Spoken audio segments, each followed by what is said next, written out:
Last month you made $3 million, right? Revenue, yeah. $3 million revenue in 1 month. He just bought a Ferrari. He's also the youngest Mansory owner in the world. You've been doing e-commerce for 7 years. I'm only 22, so I started at a very young age, and I made my first million when I was 18. 2 years ago, I was back at a job washing dishes. I think I went from rich to broke, broke to rich, I think 25 times. And what is your advice to people who say that e-commerce is saturated? At a young age, I was $300,000 in debt. I was ashamed. I ran away from home, bro. I had debt collectors at my door, bro. I couldn't see my mom like that. I'm a cat. You can throw me off a balcony, I will come back to my feet. We had like the money dance. No way. My mom heard the ka-ching, started like, yo, they dancing. No way.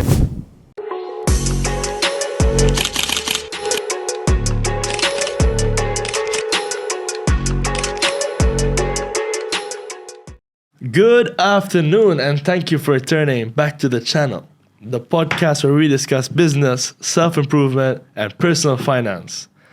Today, I have a very special guest because I know that you have been making a lot of money in a niche which I haven't really heard about in a long time now. It's the e-commerce niche. I feel like for a while it quieted down. Online, it used to be the biggest craze. Everyone's making money from it. It's quieted down, and now I feel like it's getting back. My guest today is Difaino. Now, for those of you guys who haven't seen him kicking off recently, he's been on a bunch of podcasts. He is 22, my age. He's younger than me, though, by many months.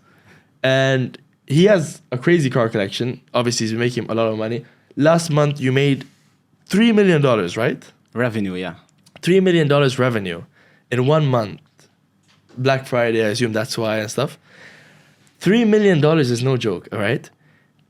He just bought a Ferrari, which I just saw outside. Congratulations. You bought it cash, right? Bought it cash, yeah. How much was it? It was 1.8 million dirham. 1.8 million dirham. He's also the youngest Mansory owner in the world. You bought a Mansory Bentayga, and I have a Bentayga, so it sucks that he outdid me. Like, bro, come on. It's not right, Sorry, bro. It's not right. Sorry. Come on my podcast, you come to my city, you moved to Dubai 2 years ago, and you just outdo me like that. It's like that, bro. I'm sorry. Embarrass the competition. That's how we do. But I'm not your competition. 2 years ago, you were just showing me a video right now. You were broke. And today, you just recently you bought a Ferrari.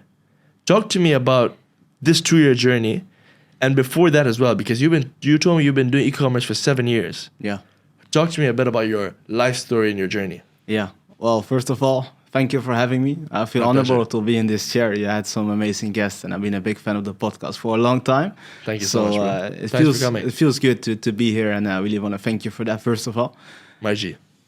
And about my journey, I've been in e-com for 6-7 years. I'm only 22, so I started at a very young age. Always from my mom's bedroom was my grind bunker.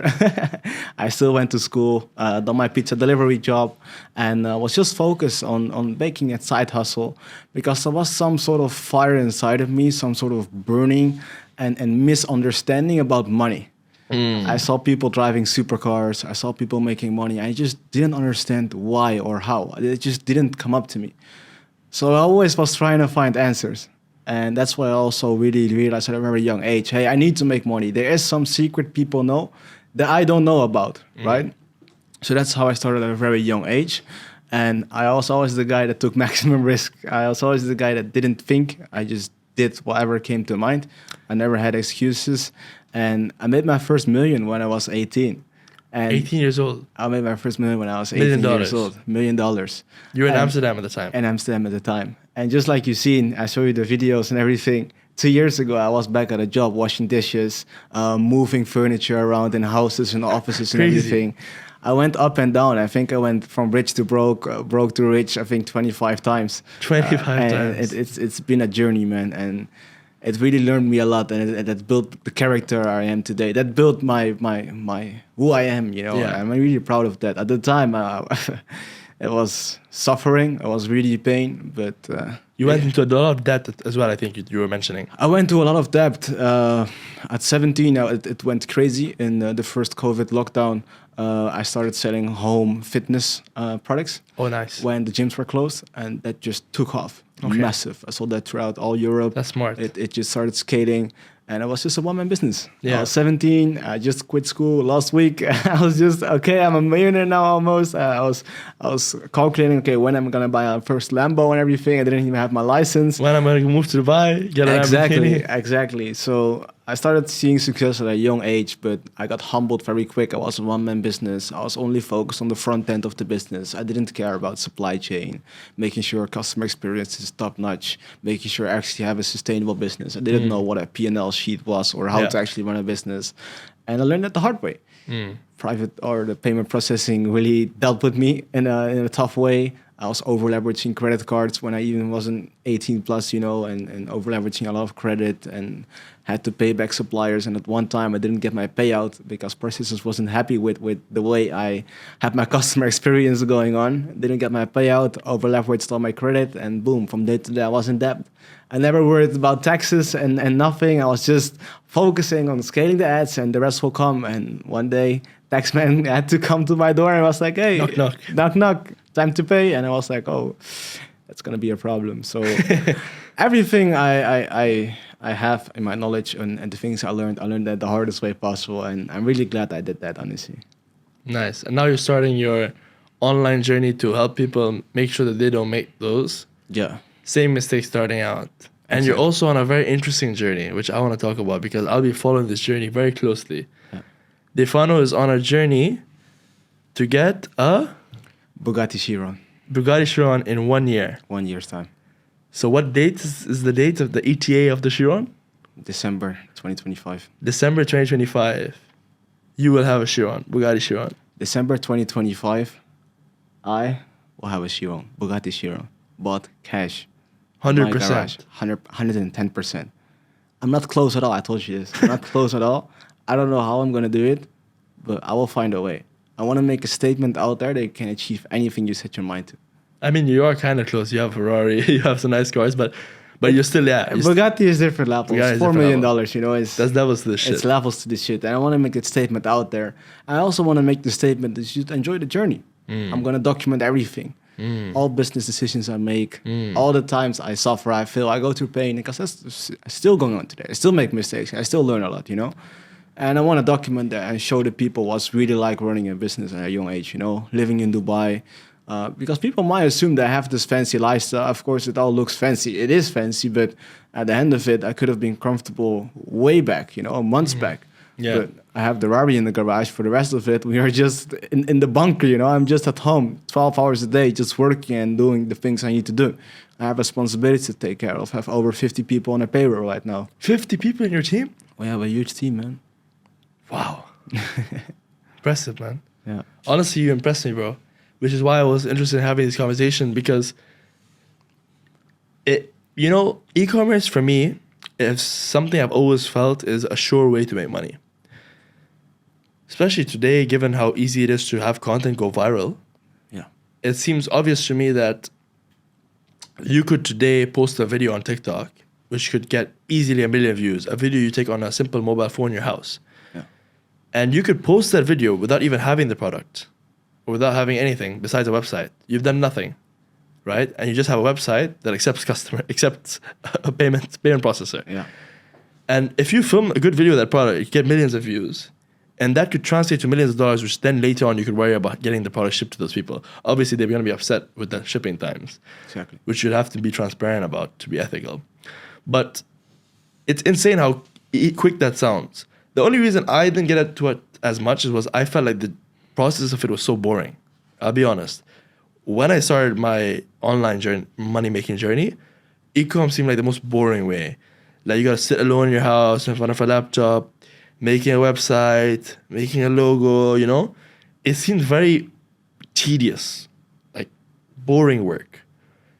Is that something that you feel you agree with? And is the challenge just to firm it and just be like, I'm just going to tell my weak attention span to shut up for a second and focus on this shit? Or is it come natural to you that you're able to sit down and just set up that store, talk to those suppliers, single-handedly do those stuff? Well, it's not a fancy business. I definitely agree with that. But it is a business that's on cash flow. Yes. And the cash flow is something people do not talk about enough. Because cash flow is something you can compound. And when you start compounding, when you really start adding those daily percentages on top of the percentages, that's really when things are going really fast. And that's more about momentum. Once you create momentum and start compounding that momentum, that's massive growth. Because there's one thing people always have in e-commerce, and in, for example, other industries like crypto. You make some money, but do it again. In e-commerce, you make some money and you can do it again. You can create momentum. If you do a 10K day, why can you not add a zero behind it, right? You do 100K day, why can you not add a zero behind it, right? And that's the power of e-commerce, compounding and really doing right what you're already doing. And at the end of the day, there goes a lot of creativity into e-commerce. You can sell as well. You can sell as well. You sold. We sold. Talk to me about that. We sold one of my brands about 6 months ago. And that's a brand we developed from zero, from scratch, from just an idea to execution. And that's a brand that we are selling on subscriptions on the US market. SaaS-based, like subscription-based. Subscription-based. So every single 14 days, 30 days, 60 days, depending on the offer, the customers receive a new product. So to kind compound, of like Manscaped. Exactly, to compound on that. And in this case, there wasn't supplements, so the margins were huge in the first place as well. To compound on that is crazy, because from now, we don't have to make profit from the first acquisition. You understand? The second, third, fourth, fifth, sixth acquisition, we make huge profit because we don't have that advertising cost anymore. What do you mean? In that way, what do you mean that you don't have let's to say make you run ads, right? On Meta, Google, whatever platform. You're bidding for a customer against your competitors. Yes. So you have a certain amount of budget you can spend for your margins, right? Yes. So let's say I sell a $30 product. Yes. I can only spend $20 to get that customer. Now, on a subscription offer, all of a sudden, I can spend $50 for a customer. Because on the first month, second month, third month, fourth month, 12th month, that's You're where making money the from that big person. profits come in. Yeah. So to have a multiply on a company that's on a subscription-based offer is huge. Yeah. So we made a multiple seven-figure exit about 6 months back, and that opened up a lot of cash flow for us for the other brands we run. At the moment, I'm running 4 brands, and at the end of it, the more cash I have, the more I can print. That's the compounding effect of e-commerce. Multiple 7 figures. Talk to me about how that exit went. What was the process of it? And talk to me about the feeling you felt on the day you exited. Well, I learned it the hard way. There were lots of things that I didn't know about that had to be there. I really learned how to go from a store to a company. And that's really when you start scaling. Because I didn't know how to build a company. I was just front end, just kill some ads, and then I have more margins in my pocket. Who cares, right? But you really start building a company, hiring staff, hiring people, and build something that's longevity, sustainable. Build something, that goes on for a few years. That just puts the stamp out there, And that's where you make a difference. We exited in this case to a big holding in the US. What holding it is, that's disclosed, of course. But I had to show them everything. Like, here's my brand, but where's this? Where's your P&L sheet? Where's your balance sheet? How is your customer experience flow? How is your inventory forecast look like? I was like, what are you saying? What are all these things? So we got the brand multiplied 8 times. 8 times we received a new valuation because they had to check up everything. We went to a pregnancy phase, they call it. They took us under the loop to see if we can do everything perfect. There's no inconsistency. We're consistently growing and building that customer base on. Which company audited or evaluated the brand? Like you said, you did 8 times. Just different companies, same company doing 8 times, or? Yeah, we have a partnership with our private equity brokers. Interesting. Yeah. So they helped you. Yeah. Did you approach this private equity broker, or did they approach you, or? They approached us, funny enough. Okay. Because I never thought about the possibility of exiting a brand. It never came on mind to me, Yeah. Because that's not cash flow. That's all of a sudden liquid cash. Right. And that's a totally different ballgame. Yeah. And now we just started opening this umbrella of brands. Funny enough, mostly on subscriptions because we found that little gem, and just start scaling them and exiting them every 1, 2, 3 years. Skill, sell. So what do you sell about the people who say, sorry to interrupt, were you finished? No, finished. Okay. What did you say to people who say, man, e-commerce is saturated? Well, I feel like I hear that often. Do the people still say that, or? That's why we embarrass the competition.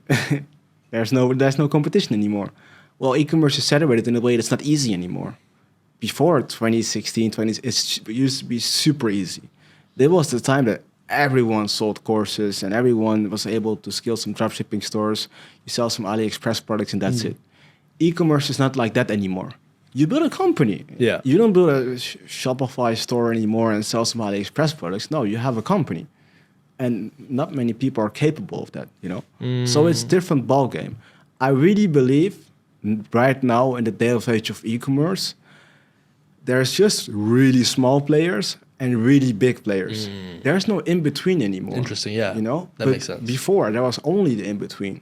There was only the people that were able to make 1, 2, 3K a day with e-commerce. It used to be all fine, you know? Interesting. But that's too difficult to do nowadays because it's not sustainable. Yeah. It will go up and down a lot. So if you do it, you need to do it properly and build a company. Yeah, it makes sense. Interesting. I like what you said about the middle phase. When you talk about a company, you talk about a team, you say you have 50 employees. What are all those employees doing? I diversify them by 2 types of people. Okay. I have a very direct way into diversifying them. It will sound rude, but I mean it in the way of their task, right? Brain people and brainless people. Some of your employees are brainless. I mean it in the way that the task they're doing, right? Okay. So I hire in a way, what value can you bring to my company? Yes. Are you doing brainless tasks? Are you doing time-consuming tasks? Are you doing tasks that you are easily replaceable? Okay, you are brainless people. Brainless task, right? Not brainless people. Everyone is respected, of course, but you get what I mean. Yes, yes, yes. Anyone can answer an email.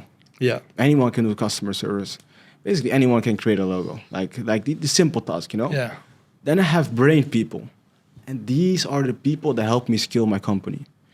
Because the people that run my Google ads, never in my life have I seen how a Google Ads manager looks like. I don't even know how it works. When I can tell you we are printing 6 figures a month just from Google only. I pay them X amount. Is it an agency you pay or is it an in-house? In this case, it's in-house. I pay them an X amount every month, but they have something in return. So I diversify these people into brain people because they have a direct return, right? So it makes sense for me to bring more values together and melt those brains together. The more brain we have in the company, the more values we have in the company, the more we can be able to create that spider web, connecting the lines to each other. And those lines connected are creating that spider web, which is going to build momentum for us. So they have equity? No, they don't have equity. They always get paid on a commission base, on bonus, I would say. If they perform, they get paid. What about the people that say, like, you know, you should try to give everyone a little bit of equity? There's something called ESOPs, you know, employee share offerings. What do you think about those? I'm not a big fan of it. You're the CEO, right? You're the founder. Yeah. You're the visionary behind the company. Yeah. And you're the one that needs to give reliabilities away. Because you have a lot of responsibility if you handle some part of the business, right? So it doesn't make sense to give some sort of equity deal in that part of the business, in the whole part of the business. No. We work in departments, okay? So you're head of growth. You take care of all the media buying and all the advertising, right? And all the marketing. You do that part. You're head of supply chain. You take care of all the factories, supply chains, inventories, shipping, blah, blah, blah. Yes. That's your part. Fulfillment, yeah. You get rewarded, you get performance-based payouts based on that, on your task you're doing, on your values, right? So I believe in building your structure in that way and not really... And your headache is everything. My headache is communication. Or how my day looks like, I wake up and just communicate. The people that are around me, they know I'm on my phone a lot. But on a daily basis, I don't really work, bro. People Really? are like, you manage 4 brands. How do you do it? I don't work. Really? I don't do stuff because I allocate, you know? Because I realize, I put my ego aside. I'm not the best at everything. I can do basic things, but I'm not the best at it, you know? I can create a website. I can create a website. You'll be like, oh my God, Difaino, this looks good. Really? Of course. But my team can do it better. So why don't I allocate it to my team, you know? So I'm the one that communicates every time. So what's a day in your life look like from start to end? What time are you waking up? Give me the breakdown. I'm not a morning person. 22 multi-millionaire. I'm not a morning person. I really believe in balance. I really hate this image of waking up and taking ice baths and reading books and forcing yourself to do certain things. No, wake up and do what's important. Wake up and focus on your priority to do list. What time? I wake up at 8, 9 o'clock. But I go to bed late, so that's just my routine. That's what works for me, and that's what makes me most productive, right? It's for every person is different, so don't take my advice, but that's just what works for me, right? I wake up and do what's important. I like to have some sort of peace of mind that I've done the things that have the highest priority early out the day, right? So early out the day, I do my most important things. So I have more rest around the day. But I really believe in balance, bro. Like me, myself. For some people, it's called monk mode. But for me, it's normalized to work 10, 12 hours a day, right? That's for me calm. But in the night, I go out. In the night, I go get some food. I go with my friends. I take my wife out for some... You're married? I'm not married, but Oh, okay. I manifest. I have a girlfriend, but I always call her my wife. Oh, nice. But, it's about balance, and don't, find for yourself what works, but just focus on what's important for you and prioritize things. Because when it comes back to compounding, what I just told you before, it's same with your daily life, right? It's about adding that 1% every single day. If you do 10%, 2%, 8%, 5%, that doesn't work. 1% every day, compound that, do that for a year, and you will see how far you came. That's like Atomic Habits to talk about that. That's how it is. Do you read a lot of books? Yes, I do. Why'd you hesitate? I'm hesitating because maybe I should read more because I get a lot of value out of it. Yeah. So you made me think about that question. Yeah. I guess there's always time to have more education. Yeah. You know, it's funny. I had a podcast with Luke Belmer one time. He did a bit of e-com as well. And this one, he was like, do you read? And I was like, I don't have enough time. And he's like, wrong. You don't make enough time. And I was like, that's true, yeah. Prioritizing. Yeah. We all have the same 24 hours in the day, but why do some people accomplish much more than others? So about taking advantage as well. Yeah. You can buy time, you can purchase time. Yep. It's one thing rich people have in common, that they can buy time. Delegate. We have a huge team, What we can manage in 24 hours is scary. It's honestly scary, And I couldn't do that by myself. No way. I pay a house every month in payroll. It's crazy, but these people are the reason why I came where I am today. You come from a single parent household, right? Correct. Talk to me about that. If it's not too sensitive, because I know a lot of people might be watching this. You come from a single. In fact, I know there's a bit of a trend, with people when you come from a single mom household. Sometimes you're forced to become a man at an early age. I don't know. I came from, alhamdulillah, my parents are together. They're close, but I know that we didn't have the best times always, so it forced me to be man earlier on. But I can imagine it's even more when you don't have your father around. Talk to me a bit about that. Yeah. So I'm from a small city in the Netherlands, close to Amsterdam. My mom was actually 17 years old when she got me. Wow. So that was a very young age. So I made my first money when I was 17, first big money, and she got a kid, which was me. Interesting. And we always grew up very difficult because my mom came out of a family where that was not really accepted. So she was basically abundant in that way and just along with me. So she had a way to sort it out. And as weird as it sounds, as the situation sounds like, oh, it's all fucked up, my mom made sure I never noticed a single thing, We went on holidays, bro. Wow. We went on, my classmates, they went to Spain, Dubai, crazy places. We went to Macedonia, nearby. Eastern Europe, but in the summer it's still sun there. It's nice, yeah. You had a beach, Yeah. My mom still made sure I were able to see a plane. Yeah. Or still, even though we never had money, My mom was always studying because she wanted the best future for me. She was studying until I was 12, 13 years old. She was having the best studies. We always lived of government money or some sort of side job or all those things to just make it work, And I appreciate and respect my mom so much of making sure I don't feel like I come too short. It's scary, bro. That's... You come to I don't what? know. You come too short? No, I never came too short. What's that? But how she did it... What do you mean you come too short? We always had food. Oh, okay. We were able to go on these holidays. Yeah. We had a small studio, but it was fine. I never complained or I never felt like, oh, I need a big house or anything, Yeah. I was able to go... How many siblings? I'm an only child. Oh, you're only Yeah, child. yeah. Interesting. And Interesting. I never felt like I came too short. My mom always made sure Just I you felt and your like I mom? was in a good position. Just me and my mom, yeah. You and Mumsy. You and my mom. Does she live in Dubai now as well? No. I just recently bought her a house in Scandinavia. Oh, wow, nice. But you must miss her. I do miss her, but she's good now. Yeah. She found her man, and she's happy. She found? She found her man, Oh, nice. and she's happy. So Oh, nice. That's nice. that's something that's more out of picture. Maybe something I need to talk about more. Of course, it's all What's out good of picture? to see online Ferraris, Mansories, and that fancy lifestyle. I have a huge apartment, 5 bedroom, all fun and all good.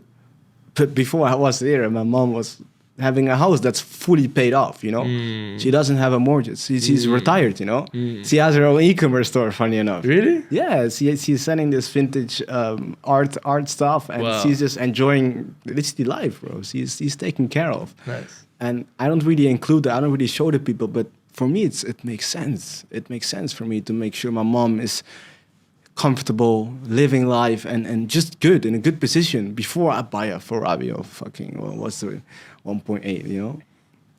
Yeah. Common sense. Interesting. You're right about that. I've noticed myself, mothers, they always have a way to make you, they have a way to make you never feel poor. And they'll always give you, that last piece of slice of the pizza. And they'll always tell you they're not hungry, Yeah. So that you will always feel like you have abundance. Yeah. And you only realize that until you're older, where you look back and you're like, shit, like all those times that I thought that that we had everything, one day it hits you that she was just making you feel like you had everything. Yeah. Because when you're young, you don't know, right? You don't know that things are bought with money, and money is a finite resource that you have to work very hard for, and you just think the things are there. Yeah. And they'll never make you feel poor, man. Even if they have to give you the jacket so you don't feel cold, if they have to give you the nice place so you don't sleep, How they do it, I don't know. Yeah. It's a secret. Yeah. Shout out Mumsy. God bless all the moms. So you're very into. You said you're a big risk taker. I know that you do a lot of like crazy things. You're spontaneous. Maybe that's one of the reasons why you went broke 25 times.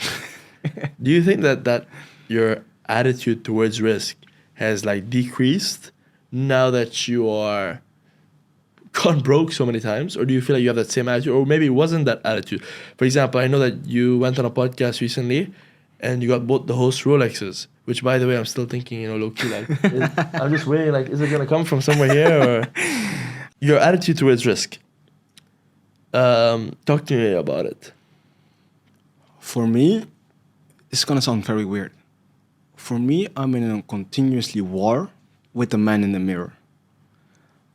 I look in the mirror and I see myself in 2 to 3 years, but on a maximum level. Yeah. Physically, financially, spiritually, smart as like maximum GTA character. Yeah. That's how I see myself in the mirror. I realized for myself what's my full potential. When you start realizing your full potential and you start realizing you're not chasing that, it frustrates me, So for me, I never lost that obsession. I never lost that hunger inside of me since I started. Since I started in my mom's bedroom. Since I'm here, I'm in this 5-bedroom penthouse, grinding all day. I have that same obsession that never got outside. Never. It never disappeared in me. Because I realize, I look in the mirror and I see that guy in 2 to 3 years is scary, My potential is far outrageous from what I'm doing now. So for me to not chase that, impossible. So you have to risk everything. You have to risk everything on a plate to get to that point. And I was in a position to be able to risk stuff. Because people always say, you're young. How can you do it at a young? It's fortunate. I don't have nothing to lose. I don't have children. I didn't have school at the time. I didn't have no paid job or contract. I can do what I can. I can lose everything and go back to noodle soup. I don't mind. If that happens tomorrow, it's fine. I eat noodle soup. I've been there. I've been broke in Dubai, bro. Really? Been broke in Dubai. Interesting. I want to get into why you moved to Dubai and how that's been, because you moved 2 years ago. I know a lot of people, their plan is make money, move to Dubai, make money, move to Dubai, or sometimes move to Dubai, make money. Tell me a little bit about, like, first of all, there was one thing you said which I got to push back on, a little contradiction. You said, like, now you're, like, grinding 12 hours, but before you say you don't work. So are you grinding or are you not working? Or does it feel like work? I'm obsessed. I need to do something. I Always But you communicating. said you don't work that much. Doing meetings. Okay, that's your work. Operating. Okay. And just making sure we keep momentum. Because Okay. that's the magic. You have to build that balance between having that creative momentum you have and that obsession. Because if you lose momentum, that's something very dangerous. And that's how you get to that point of going broke. Okay. You know? Yeah. For me to be in the same ecosystem as e-commerce is the way to go. For me to go in crypto now, or for me to go in real estate now, it's a complete different game for me, right? So I'd rather open up businesses in that same ecosystem, which I can compound on. Compounding is the way to make money and to make money quick. Yeah. Because I don't like slow money. I can open up 5 restaurants here in Dubai, right? But for me, it's money. It's monthly profit. But for me, it's not. It's slow money. If I put my money in something I can compound, it moves fast. Look, we have created a product where people can come in and position themselves to start scaling. We literally take your balloon and fill it up with plastics where it's leaking. Where's the leakage? Where's the leakage? Because you can set a target. Okay, I want to do 100K a day. Are you positioned to get that target? Right? That's why we help. We get that full potential out of you. Look, it's a way different game. I'm going to explain it to you now. Okay. People come to us, start scaling their brand. Yeah. If you don't scale, I don't take benefit of it. Because when you start scaling, you can come on board with us and we can take an equity deal, right? Really? So you guys don't take you guys get paid in equity only. You can come with us on an investment base. On the people that really start scaling and are interested in it, of course, you can grow on a long-term deal with us. And we are able to acquire a brand, right? So we have acquired 8 brands in the last 2 months. So I have left. So it's that's I have my own portfolio of my own 4 brands, which I'm running myself. Right. I have the info product where I help people scaling their business, which is obviously a good business as well. And the people that are outgrowing that just having the service of having that info, having the value. Yeah. Look, you have the value, you have the resources, you have everything, the positioning to start scaling. We put you in a position that we take full potential out of you, right? Next level, execution. That's the only thing that's missing. And we take you in execution where I overlap my team that I have in my brands into your brand. And that's how I can basically take someone and I can take you in. You do 10K a month with your e-commerce store, right? I can put you in a position to put an extra 0 behind it. Are you trying to say I'm the rookie numbers of you? I'll say. It's just an example, right? I can put you in a position to add an extra 0 behind these numbers. Because maybe I see things you don't see. Yeah, perhaps. The biggest danger is you're lacking without you knowing you're lacking because you don't see your own full potential. You don't see that guy in the mirror yet. Okay, interesting. Right? And when we take the position to push you to 100K a month, right? That was the target we bespoke, for example. Everyone's different and has different case. The only thing that's missing when it comes to info, resources, and value is execution. Yes. And that's what we can do. That's what we can offer as well, an equity deal and really take equity into brands because there, bro, that's millions. So now I trust that you make a lot of money. I've seen it. I understand now why you sell a course. I know a bit about your background. You're growing on me. But for the audience that's watching, give them some value that today they can use. Talk to them some specific tricks and tips on how, not tricks, I don't believe in that, but some tips which they can help them since that's what you do. Give them some free value right now. You know, they watched the video, they watched a good amount right now. They can walk away with some value. Like, for example, when Luke Belmore came on, he gave me an interesting trick. He said, if you have a Facebook page, what you can do is when someone comments anything, start arguing with them in the comments, like with other fake accounts. Because that boosts engagement, right? Yeah. So he would get like people to just argue in the comments and they'd keep arguing. Other people would join in the argument. Like, people love to argue. Yeah. So capitalize on that. Like that, I want to see if you have any kind of advice or value for people they can take away from this from today. In any case scenario, e-commerce is always proof of concept. Okay. You always follow proof of concept. Okay. When you follow that, it's easy to, I wouldn't say replicate, but it's easy to do some figures, right? So the question is, how do you find proof of concept? That's the magic. When you answer that, how you get there, right? So one trick we have been using, and which has been working crazy, is you have all these platforms like Fiverr, onlinejobs.ph, you have Upwork, you have all this online, you have LinkedIn, all these platforms where you can hire. Online jobs PH for Philippines. Exactly. Interesting, yeah. The VAs. Exactly. We want to hire VAs with experience. It's all going to make sense how when I start explaining, right? We want to hire VAs with experience, and we use Google Forms to do so. Okay. First question in the Google form. Okay. Give me the last 10 stores you've been working with in the past. Are you experienced? What do these stores have in common? They have proof of concept. Otherwise, they wouldn't be hiring expensive customer VAs, right? When you open up a job post on online jobs, Fiverr, whatever, put advertising budget behind it. $500 a day, $1,000 a day, $50 a day. I can guarantee you, if you do $50 a day, you get at least 100 applications More. for VAs. Yeah. All these VAs are going to list 10 stores each. You know how Google Form works? It gives you a list of all them stores underneath. Now you have a list of 1,000 stores just within 48 hours. 1,000 stores with all proof of concept underneath each other. I like it. We embarrass the competition. That's my statement for a reason, man. Yeah, I like that. So now what's the next step? Now you have the list of 1,000 stores. How exactly are you going to use that? Now we follow proof of concept. Okay. You have all sorts of tools and softwares to track visitors. What you can do, you can place an order. You have an order number, right? After a week, place another order. Compare the order numbers. What's the difference? How many orders do they get a week, right? Or a day, or a month, whatever. You have a software called SimilarWeb, for example. You can check the monthly visitors. Literally, how many visitors does this store have? What's the website called? SimilarWeb. Similar. If you have 1 million visitors a month on your Can you e-commerce spell store, that one? Sorry. Similar Oh, similar Web. web. Yeah. WEB. Yeah. Similar WEB. Okay.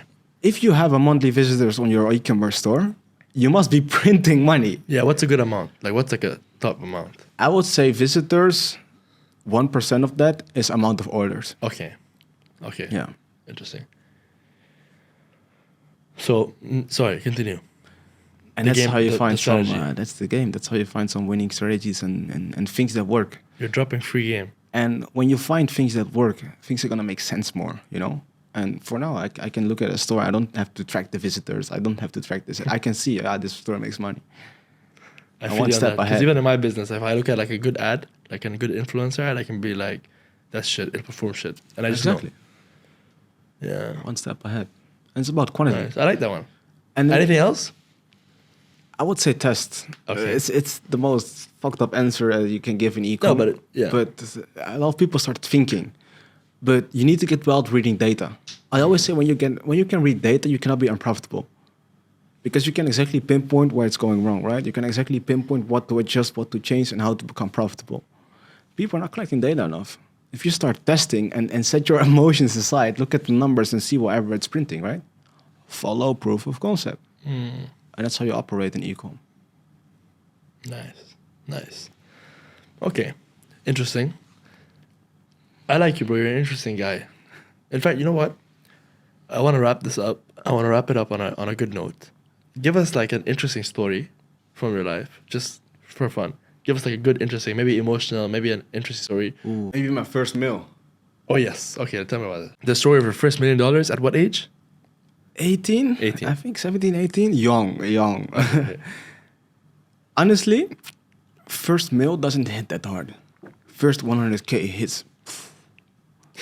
100K feels like a lot of money because you start realizing you can buy a lot of stuff. There's not much you cannot afford if it's not cars or crazy stuff, right? You can basically afford any watch that's nice. You're gonna basically afford any holiday. You're free with 100K. Yeah. 600K or a meal, what's the difference?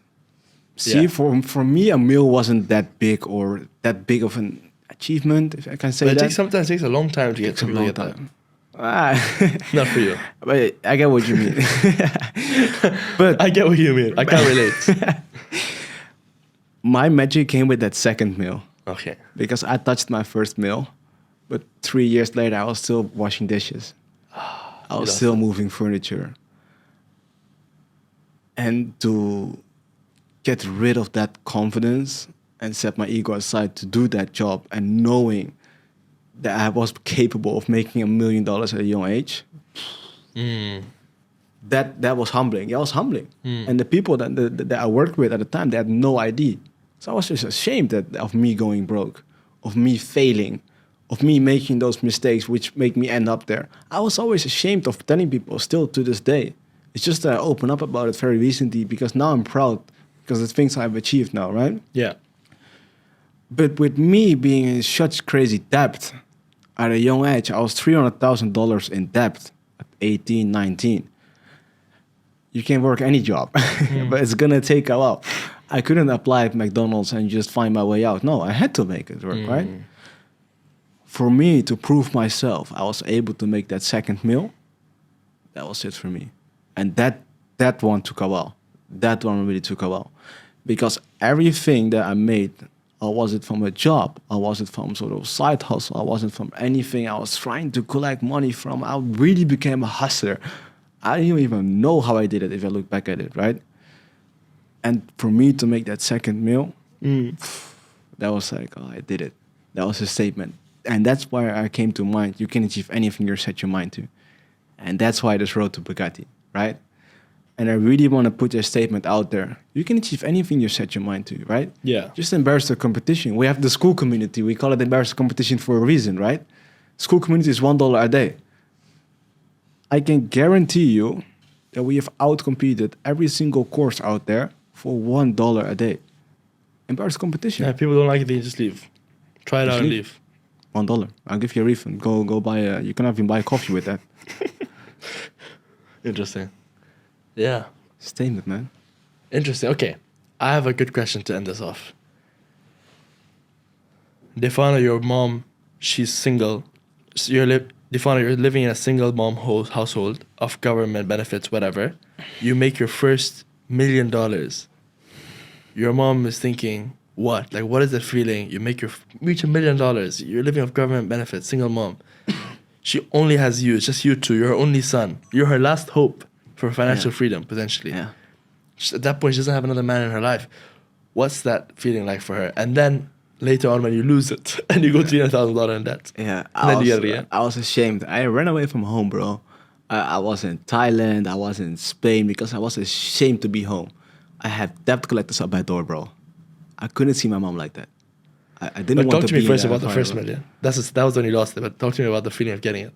I had this so big urge to prove my mom, to prove her I can be capable of it, because we always grew up in that environment from school, from my mom's friends, from the boys around me at a young age, doing all wrong stuff or doing nothing with their lives, right? So I always had that feeling that I had to prove her right. And I knew it was coming. And I think my mom knew as well. So even when I dropped out of school, I remember to the day yesterday, I went to my mom, hey, mom, I want to drop out of school. I was ready to be slapped. I was ready to be killed. Because my mom wanted me to make her proud. That was her main intention. That was the reason why she put me on this planet. Yes. You know? To make her proud and make something of our lives. That was her dream. That's why she studied for such a long time. For me to come up to her, hey, I want to quit from school. I was ready to be killed. I was ready to be homeless, you know. But that's what I wanted. I told my mom, hey, I want to quit school. She was like, do it. Okay, it's fine. Because I proved her that I was capable of making money. And till this day, she's proud. Whatever went wrong, she knew I will come back to my feet again. I'm a cat. You can throw me off a balcony, I will come back to my feet again. That's how I operate.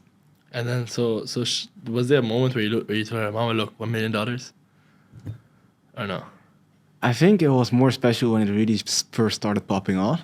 We used to have this thing, the Shopify kachings, you know? Now I put it off because it's too many, of course, but first, when you get that first order, ka-ching, ka-ching, the notification. We had this thing that we always danced. We had like the money dance. No way. Every time my mom heard the ka-ching, started like, they dancing. No way. You're getting a bit emotional talking about it. I can tell. Your eyes are cheering up.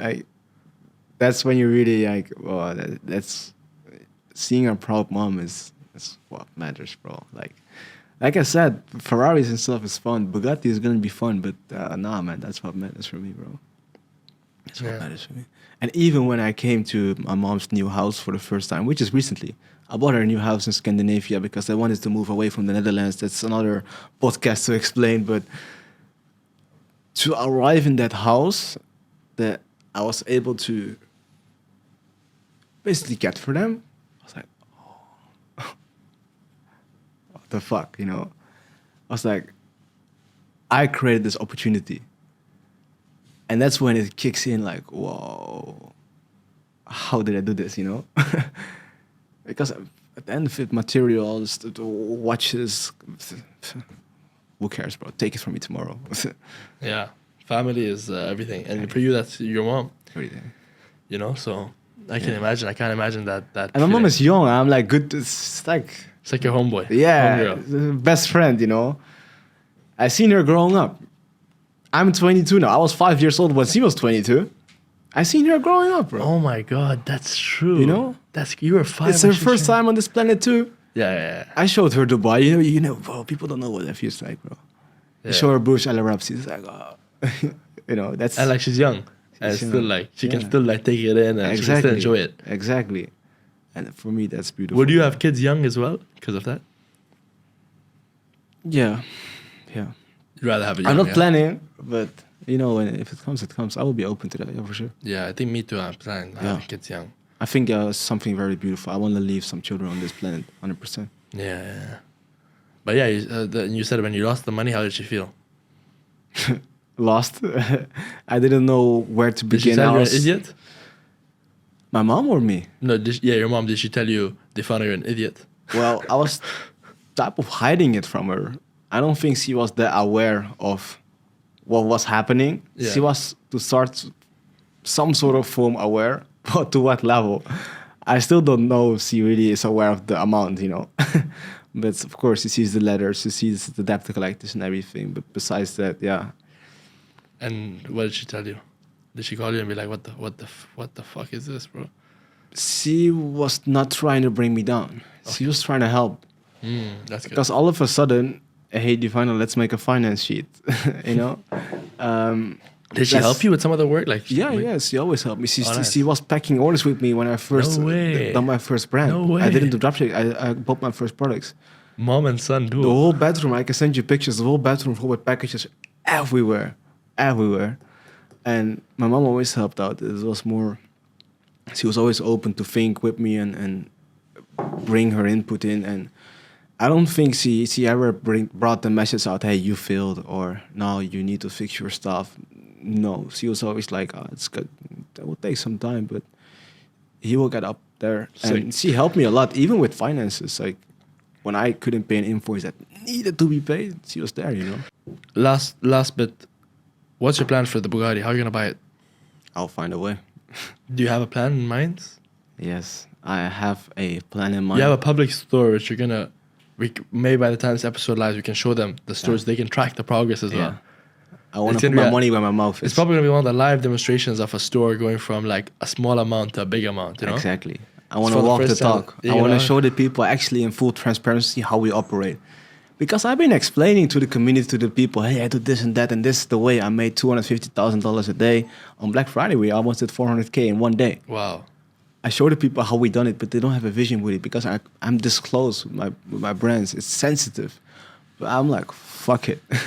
Let me open it up. Let me show the people what it's like to really operate a business. And let me just walk the talk. Let me put my money where my mouth is. And when they see you make $250K, they're like, okay, this is a store here already. It's already built up. It's already like, they think, oh, we can never get our store to that level. It's already, all the work is done already. But now when they see a store go from zero and they watch it go to $400K a day. Then there's no excuses anymore. Yeah. And you will see why I embarrass competition. Yeah, and then you can tell all the other dropship e-commerce guys who sell courses or those guys, show us, make a store from scratch. Yeah. Show us the progress. Yeah.